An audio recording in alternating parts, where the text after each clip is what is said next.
Rahul Gandhi faced an attack during his Bharat Jodo Yatra in West Bengal's Malda, marking his second entry into the state. The incident involved stone pelting at his car, emphasizing the heightened political tension. Despite the smashed rear window, Rahul emerged unharmed.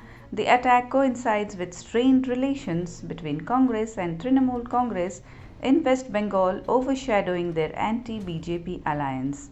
Mamata Banerjee, present in Malda for her Jansanjog Yatra, took a swipe at Congress, asserting Trinamool's independent fight against the BJP. The clash is crucial as both Malda and Murshidabad are Congress strongholds, now challenged by Mamata's solo stance after breaking the alliance.